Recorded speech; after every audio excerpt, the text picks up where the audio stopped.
Vale, egunon, ongi etorri zinemaldiara. Vale, si podéis sentaros ya y coger vuestros sitios. Hoy presentamos la película La hija, que está en sección oficial fuera de competición, y para presentarla tenemos aparte del equipo aquí sentado en la mesa y aparte del equipo allí en los asientos. Ahora presentaré a todo el mundo. Si tenéis preguntas para cualquiera de ellos, que sepáis que el equipo que está sentado entre la prensa también puede responder. Y para presentar la película tenemos a Manuel Martín Cuenca, director y guionista. Tenemos a los actores Javier Gutiérrez, Patricia López Arnaiz e Irene Virgués. Tenemos a Fernando Bobaira, productor de la película, y tenemos al compositor de la banda sonora, Guille Galván. Luego, aparte, debajo de la mesa, tenemos a Sofía Nelven y a Juan Carlos Villanueva, que son otros dos de los actores de la película. Tenemos a Alejandro Hernández, que es co-guionista junto con el director. Y tenemos también a los componentes del grupo de Tusta Morla, que forman parte de la banda sonora de la película, que son Jorge González, Álvaro Benito, Juan Manuel Latorre, David García y Pucho. ¿Vale? Pues para empezar con la rueda de prensa, yo quería ver si tal vez el director y el productor, Manuel Martín Cuenca y Fernando Bobaira, podían explicarnos un poco de dónde surge este proyecto, esta idea. ¿Hasta dónde llega? Empieza tú, Fernando. Bueno, pues yo hago una pequeña introducción. Bueno, esta historia parte de un argumento de Félix Vidal, que es un guionista australiano de origen español. Él tiene la idea, la concibe, y entonces un día hablando con Alejandro Hernández, le interesa escribir el guión, desarrollar la historia, y un poco después se incorpora Manolo. Y cuando se incorpora Manolo, pues Manolo es que habita, posee las películas y ya se convierte en una película de Manolo Martín Cuenca. Sigue tú. Bueno, había, efectivamente, Alejandro me habló de esta historia, había una semilla, era una historia mucho más de género cuando estaba, antes de que yo entrara, y me habló un poco de la semilla de la película, una pareja que no puede tener hijos o que ha estado luchando, ha perdido hijos y quieren ser padres. Y bueno, me interesó mucho el aspecto de la posible ambigüedad moral, y a partir de ahí pues entré yo y la llevamos un poco a Andalucía, a mi terreno, como dice Fernando, ¿no? Vale, pues vamos a pasar al rundo de preguntas. Ya sabéis, me podéis levantar la mano. A ver si me oye, sí.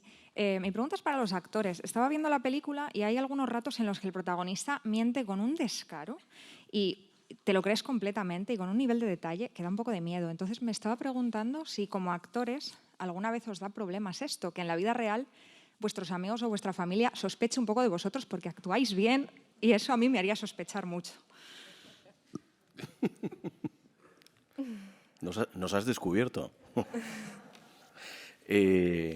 Bueno, eso, el mentir bien forma parte de la dirección de actores. Con Martín Cuenca hay un trabajo previo, un proceso creativo muy profundo en el que uno llega al set con mucho trabajo hecho.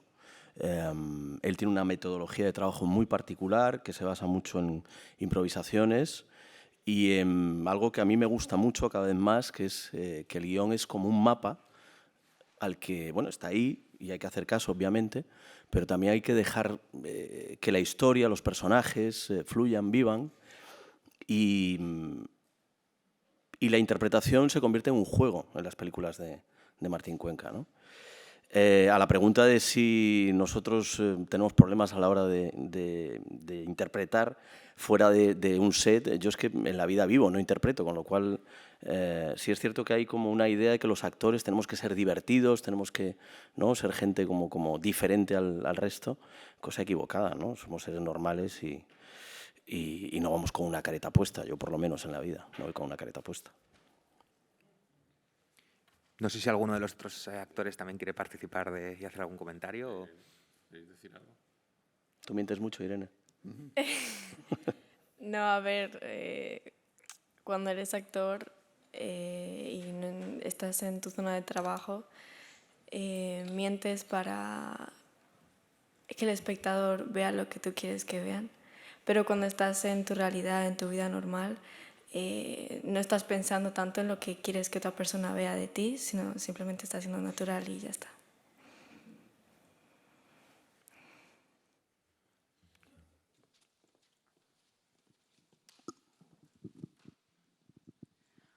Hola, bueno, primero felicidades a todos por esta inquietante película. Ha estado genial. Son dos preguntas. Una para la pareja, digamos, protagonista, ¿no? Que verdaderamente creen que eso iba a salir bien.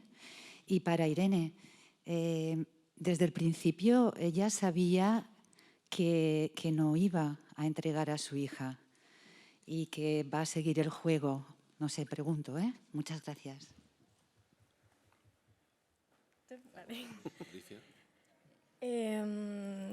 A ver, en el principio realmente es una chica que no tiene claro lo que quiere por su situación, entonces simplemente está perdida y llega su tutor, que es como su padre, que como que le da un camino y se siente segura a él y como que le convence. Entonces, sin saber claro, se agarra a eso porque es lo que le hace sentirse más segura. Pero ella desde el comienzo no piensa que la cosa vaya a ir así. O sea, ella en el principio hace un acuerdo. Claro, lógicamente yo creo que los tres arrancan en la primavera, esta primavera que tuvimos súper luminosa, ¿no? Como arranca la película, que es la esperanza, ¿no? Creo que quizá Adela es la que más duda tiene. Al principio se ve un poco, ¿no?, su duda también cuando habla con ella, le ve que es muy joven, que no tiene las cosas claras, pero en el fondo, bueno, la idea no llega a ser mala, en el fondo es una niña, bueno, quiero decir, sin entrar a juzgarlo moralmente, sino más desde la mirada de los personajes, ¿no? Es una niña que tiene un contexto súper complicado y que es muy posible que aborte, o sea, entonces es una oportunidad de un ser que... Un niño que no va a nacer, unos padres que no pueden tener hijos y que lo anhelan, una niña que no tiene familia ni tiene nadie que la apoye, entonces es como un plan del que todos van a poder sacar algo, beneficiarse y siempre desde esta mirada del amor que nos hablaba tanto Manuel, yo creo, del amor, ¿no? En el fondo parte de ahí. Otra cosa es lo que va pasando después, cómo todo se va complicando tanto que yo creo que está muy bien planteado las situaciones, ¿no?, a nivel de guión, qué situaciones, qué es lo que va pasando para que realmente te vayas sintiendo cercada a seguir adelante, a que no haya, en el caso de Adela no hay vuelta atrás, es una cuestión de vida o muerte, es una tragedia realmente, ¿no? Ella lo vive desde un sitio que no hay opción, solo puede seguir para adelante, ¿no? Yo creo que en nombre del amor se cometen atrocidades, auténticas atrocidades. Y esta pareja busca desesperadamente salvar su amor y la única tabla de salvación que les queda, después de lo que han vivido y de lo que han pasado, es ese bebé. Es un pacto muy frágil, evidentemente, pero igual de una forma muy suicida y muy kamikaze, creen que puede salir adelante. Quizá más, como dice Patricia, en la mente de Javier que en Adela, porque Javier conoce perfectamente el mundo de estos chicos, ¿no? Chicos que vienen de familias desestructuradas, con problemas de drogadicción, de prostitución, y cree que de alguna forma está ayudándola a ella y ella puede ayudarles a ellos, ¿no? Es un quid pro quo. O sea que en teoría sí es cierto que cualquier pequeña grieta puede hacer estallar ese plan en 1000 pedazos, pero en teoría les parece un buen plan y un plan que se puede llevar a cabo.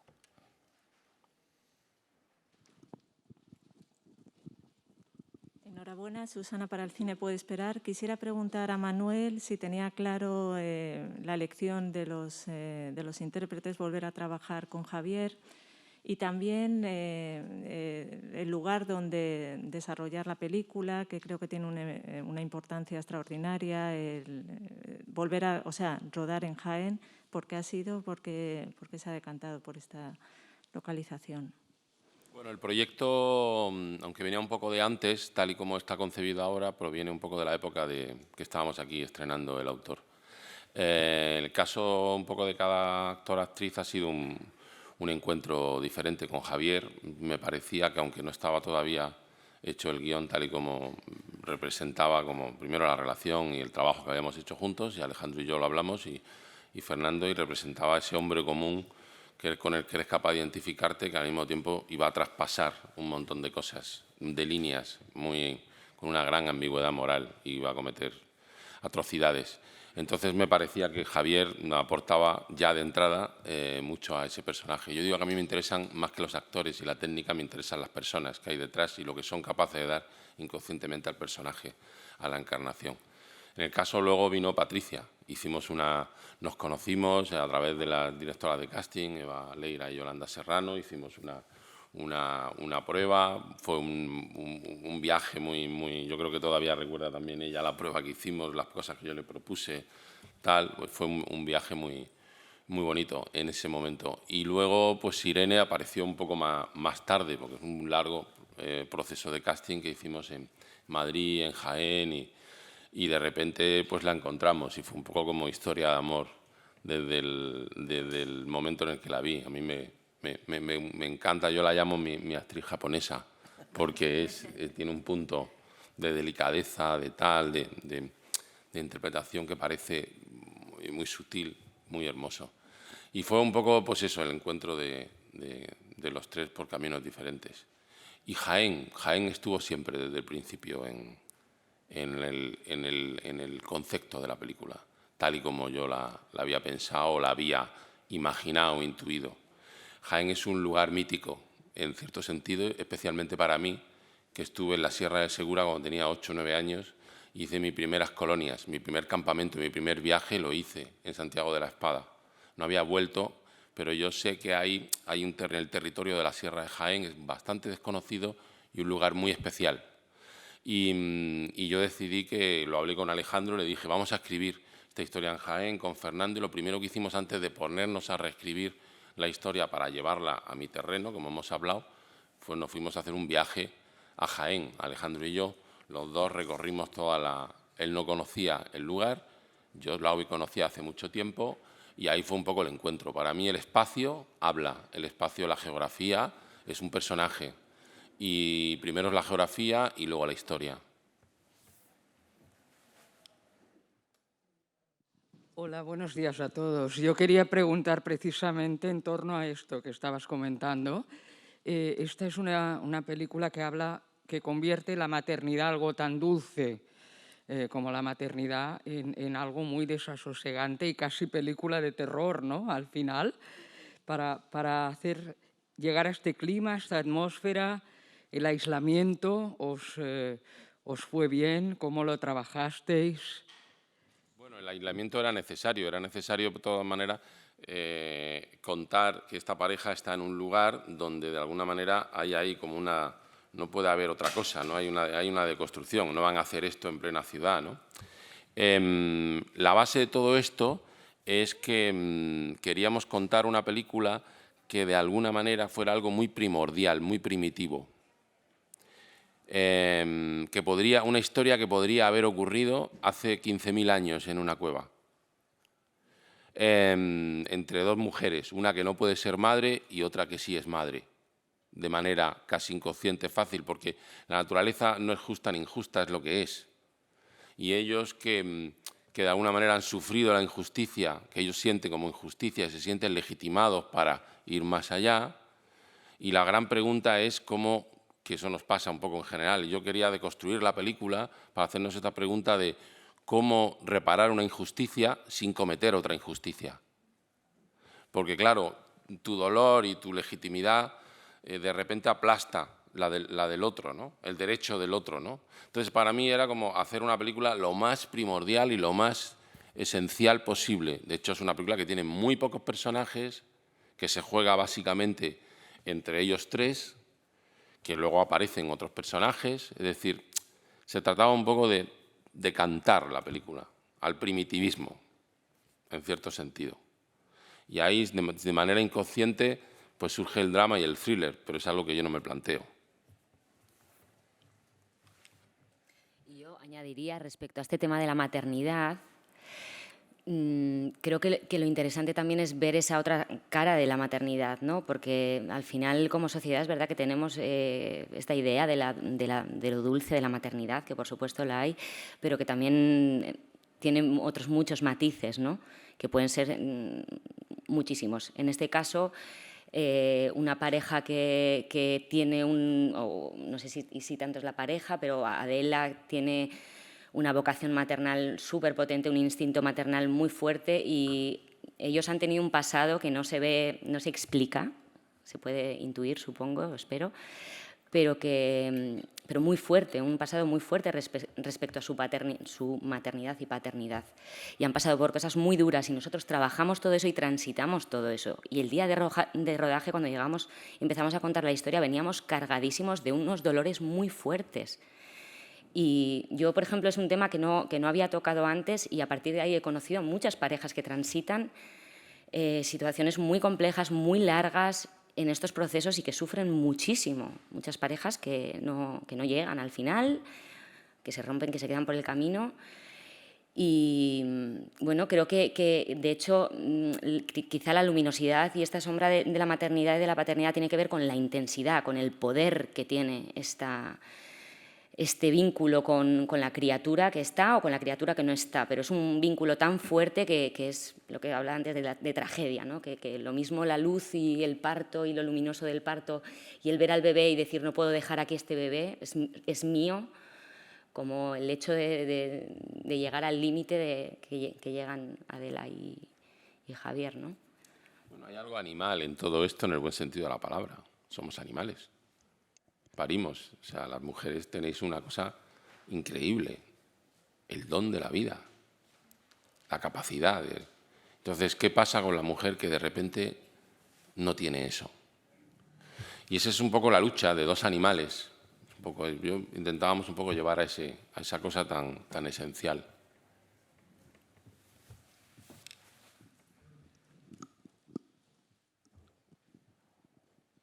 Bueno, primero que todo, daros la enhorabuena por la película, y mi pregunta va dirigida a Irene, sobre cómo has llegado a encarnar este personaje que ha supuesto para ti, y luego cómo habéis establecido esa relación, tanto madre de acogida como hija de acogida. ¿Cómo llegáis a hacerlo tan creíble, como esa especie de odio y recelo? Porque llega a ser un poco angustiante también. Y bueno, que muchas gracias también por la pregunta. A ver, antes de rodar, sí es verdad que teníamos mucho trabajo, tanto con el guión como simplemente entre los actores, improvisando y hablando y creando situaciones y hablando sobre nosotros, sobre la vida. Y yo con Adela, por ejemplo, cuando llegué al sitio donde iba a estar viviendo esos meses y tal, tenía prohibido verla porque queríamos como empezar, desde que llegamos, empezar como poco a poco a crear ese ambiente de distancia, de frío. Sí, es verdad que luego lo personal yo me llevo con ella increíble, pero es un trabajo que va con mucho tiempo y se va creando poco a poco. Y sí, y lo de maternidad,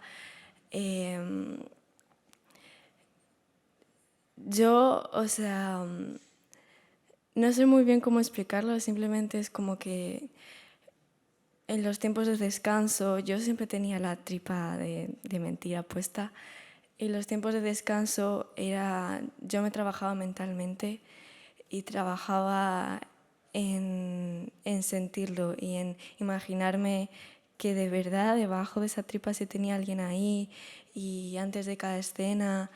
Es un trabajo muy mental que yo me hacía antes, me metía de verdad y yo sentía de verdad en ocasiones que de verdad yo estaba embarazada y que de verdad me estaban quitando a mi hijo. Entonces es un trabajo muy mental para mí, y que lo hacía en los descansos y prácticamente todo el tiempo, porque siempre estábamos en un ámbito como en una burbuja. Estuve mucho tiempo metida en esa burbuja, y aunque estuvieran los focos, la cámara, no sé qué, siempre te sentías ahí metida en la película, rodando, no rodando, y fue un trabajo intenso cada minuto. Y eso, y respecto a la relación, sí que pasó esto, claro, la peli arranca desde la esperanza, es la primavera. Entonces, todo este pasado que ha tenido la pareja es un pasado en el que han caído, se han levantado, o sea, ha sido un renacer de sus cenizas, un esfuerzo continuo, una vida muy dura en este aspecto de la maternidad, y cuando aparece este plan es como la única oportunidad. Es decir, es una pareja a la que se les ha negado biológicamente y socialmente, ya se les ha negado el poder ser padres. Entonces aparece esta oportunidad y cuando Adela empieza a confiar en ello, digamos, y dice, vamos con esto adelante, que esto es lo previo a que no se ve, claro, en la peli partimos desde la esperanza. Entonces yo me acuerdo que Manuel no quería que nos viéramos nosotras, ¿no? Pero mientras estábamos trabajando, pues Javier y yo, bueno, como en sitios por separado, ¿no? Y yo tenía muchísima intriga de saber quién... Claro, pero era una intriga porque para mí, o sea, hay una maternidad compartida. Y yo quiero saber quién va a ser, quién es ella. O sea, había una cosa que tenía muchas ganas de conocerla. Y un día nos cruzamos. Y yo, el día que me crucé con ella, no me crucé como actrices de hola, ¿qué tal? No, o sea, había una cosa de Adela, de conocer a Irene como quien va a ser madre conmigo. Había algo ahí, un hambre ya que nos había generado Manuel a base de... Y luego, claro, rodando, es que es tan duro lo de Adela, de verdad, es que hay muchas cosas que no sabéis, son secretas, pero es muy duro el viaje de esta mujer, lo que le ha pasado. Entonces, por ejemplo, la escena de la tripa. O sea, que hayas vivido todo lo que has vivido, que hayas conseguido levantarte y que no puedas, estás yerma. No puedas, no hay manera. Y que llega una niña que accidentalmente tiene un bombo así, que le da igual, que no sabe si quiere el hijo, si no lo quiere. Que tú te hagas un cojín en tu casa con una tela color carne, lo rellenes de algodón y te lo metas ahí para que la sociedad te vea y tú bajes con tu tripa falsa y que venga ella a quitártelo. O sea, desde el dolor que tiene ella, de verdad que había muchas cosas luego en la complicidad entre ellos dos. También los celos, o sea, hay muchas cosas que están en el guión y que de verdad a mí me ponían en un sitio en el que, o sea, claro que había entre nosotras choque, hay un celo también, había celos. Luego hay una parte que se ha quedado fuera en el que también había una cercanía, que ellas también había como un acercarse. Y de hecho yo recuerdo la escena cuando Osman y Irene nos dicen que se van a quedar con el bebé, que se ha quedado una toma que es bastante serena por mi parte, pero hubo una que se me cayeron los mocos hasta las rodillas, o sea, porque de repente me dice que se va a quedar con el bebé y cuando yo le digo que no, que es mi hija, lo doloroso no era que ya no va a serlo, sino que yo le entendía a ella también. O sea, estas situaciones de la vida en las que no puedes escapar al drama, es que es horrible porque si yo me lo quedo te lo quito a ti y yo a ti ya te quiero y me duele quitártelo, pero si te lo quedas tú me muero yo. O sea, esto. Entonces, es que está todo, la peli en sí, yo como vivencia, ha sido una tensión súper heavy. Sí, y creo que es lo que se ve ahí. Sí, es verdad que no sale, pero hubo un momento en todo ese tiempo y todos esos meses, un momento como en que se intentaron conocer porque también, o sea, yo le iba a dar a mi hija, entonces yo también tenía que saber a quién le estaba dando mi hija, que al final la estoy creando yo. Y sí es verdad que hubo un trabajo en un momento específico como de acercamiento y como de hablar la una con la otra y como entender también un poquito a la otra persona. Este sentimiento del que hablaba Patricia, del drama, donde todo el mundo pierde de alguna forma, este drama complejo a mí me estaba recordando cuando estaba hablando a la nana que estás cantando a lo largo de la película, ¿no? Entonces me interesaba también saber, también por parte de Guille y del director, cómo había sido la construcción de esa melodía, de esa banda sonora y de esa nana específicamente. Bueno, quizás empiezo... Arranca. No, a ver, hay una cosa que a mí me gustaría decir antes. Yo cuando hablé con Vetusta, les dije, no os llamo por vuestras canciones. Sois un grupo maravilloso, me encanta, pero me encantan las bases sonoras que hacéis. Me encanta el sonido que podéis, o sea, intuyo la banda sonora que pueda haber, porque de hecho han hecho para mí la banda sonora soñada, que yo soñé, maravillosa. Entonces, había una oportunidad, tenemos en el guión un momento en el que cuando nace el bebé, pues empiezan a cantar, o sea, habíamos escrito que podía cantar una nana. Entonces, les hablo a ellos de la posibilidad de, oye, si hay algún lugar donde podría haber una canción, es en una nana. Si podéis mandarme una melodía o algo, o sea, pensar que de alguna manera lo que también tararea la actriz, sea vuestro. Y ahí un poco, yo les tiro la pelota, con la idea de, yo os tiro la pelota, ellos hacen lo que sea, me tiran la pelota a mí, luego yo se la paso a Patricia, la canta, la hace suya, y luego vuelve la pelota otra vez a ellos y hacen Reina de las Trincheras. Eso es un poco, en resumen, desde mi punto de vista. No sé cómo lo vivisteis vosotros. Sí, bastante acertado, ¿no? A nosotros nos llama Manuel y nos plantea un reto que yo creo que es doble, ¿no? El primero es hacer nuestra primera banda sonora y el segundo es hacer una banda sonora siendo un colectivo, ¿no? Siendo un grupo, que es algo poco frecuente, ¿no? Cuando nos contó la historia, los guiones y fuimos hablando durante mucho tiempo, fuimos también al rodaje. Lo que queríamos definir, lo que ha contado Manuel, es una película muy radical en el sentido de muy básica, has dicho ancestral, creo, donde todo lo superfluo está fuera, ¿no? Entonces nos propusimos hacer una película donde la música surgiera de la propia historia, ¿no? Literalmente, ¿no? Y decir, bueno, ¿qué pasa si en lugar de utilizar instrumentos lo que hacemos es utilizar las pistas de audio de la propia película, trabajar con Eva Galiño, la sonidista, y con Maite, con la gente que ha hecho la postproducción de sonido, y por medio de trabajo también de software, ¿no? Convertir esos sonidos en instrumentos, ¿no? El viento, los motores de los coches, las gotas de agua cayendo.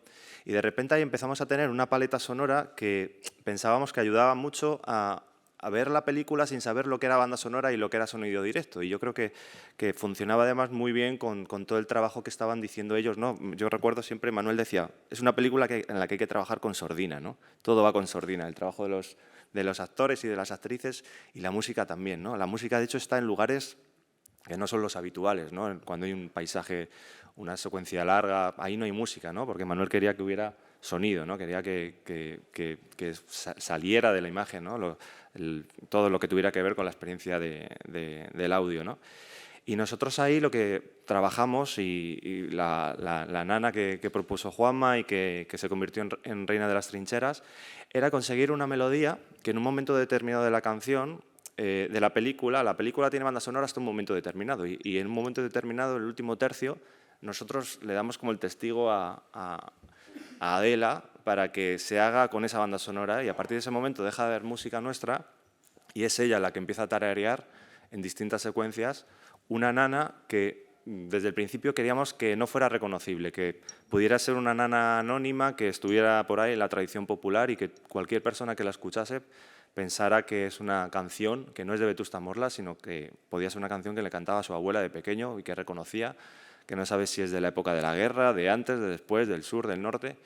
Y yo creo que ese ha sido el reto más bonito por nuestra parte, intentar conseguir una canción como Reina de las Trincheras que nadie supiera de dónde venía, ¿no? Y que en realidad venía de una mamá que le tararea eso a un bebé recién nacido para que se duerma, ¿no? Luego también creo que la parte... Nosotros no estuvimos el día que rodasteis el audio del final, pero creo que también fue bonito, ¿no? Porque tú la cantas al lado de la cámara. Cuando le hablamos de todo este concepto de cómo podía ser la nana y tal, no sé qué, ellos me enviaron y empezamos, pasó una cosa muy bonita, que Patricia empezó a cantarla y de repente todo el equipo empezó a cantarla, claro, la hacía a su manera. Y ella decía, pues yo no la voy a cantar bien, digo, da igual, o sea, tú la cantas a tu manera. Entonces a mí eso empezó a ayudarme un poco a cambiar la planificación y la puesta en escena de toda esa parte final. Y de hecho el final de la película no estaba exactamente como está escrito en el guión, era de otra manera, pero a mí se me ocurrió que el final, el último plano, por ejemplo, de la película y muchas cosas de la planificación estaban inspiradas por la música, por lo que ellos me habían dado. Y entonces, de hecho, hay muchas cosas que están como rodadas en directo. Es decir, yo ponía en off a Patricia con un micro, ocurrían las cosas, ¿no? el contracampo, y ella en off, cuando yo sentía que tenía que empezar a sonar la música, le daba la señal y ya empezaba a cantar. Y todo eso es un poco lo que está en la película. Muchos de los planos que se oye está ella cantando en off. Eso le daba una energía al rodaje. Es que yo creo mucho en eso, en la energía, en el ritual, no sé si Luego cada uno opinará lo que quiera de la película, pero para mí el cine es una convocación de la magia. Es una cosa primordial y ancestral. El fuego, la música, no hay dos tomas iguales, ocurre o no ocurre.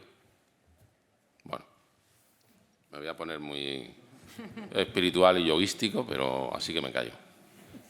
Vale, desgraciadamente tenemos que dejarlo aquí. Os pido un fuerte aplauso para el equipo y asiento a todos los que queríais hacer más preguntas.